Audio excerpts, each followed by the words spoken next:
Grêmio comercial está preocupado com a ola de criminalidade que está seguindo a cabeça de nossa isla. Informação de atraco, ladronícia e hasta de tiramento não está bajando. Aunque a polícia não está garma de no comércio quer mira fórmula para prevenir o tipo de atividade criminal assim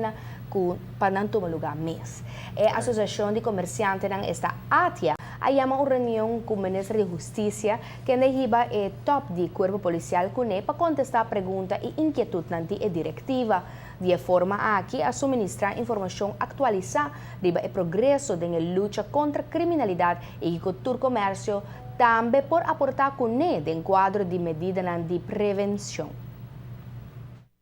Reunião somente positiva para sobre que botinho opinião que acredita em comunidade ora algo passa, pero hoje be bom mira uma contribuição de banda e atia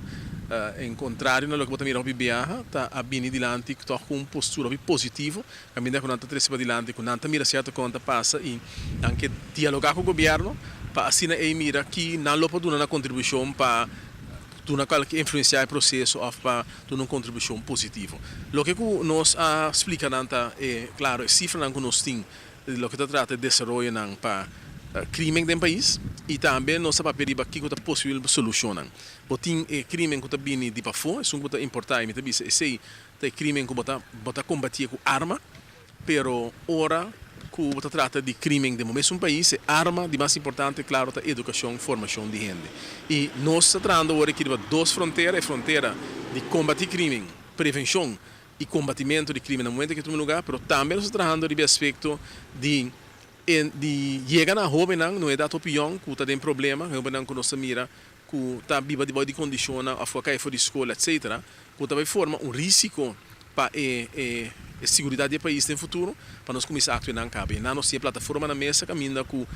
Hope Grêmio, está contribuindo, está papia e está sacumang para ajudar a jovem. Nós estamos movendo de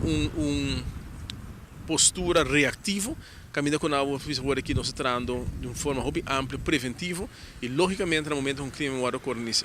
cometer, nós estamos atuando. Para o mandatário é importante para o Grêmio não somente criticar a hora coisa não está bom, mas também para sacar uma ajuda. No caso aqui, é boa de impressão que a ATIA está uma exceção para sobre a saca sumang para dar uma de luta com o mister da de nos tour.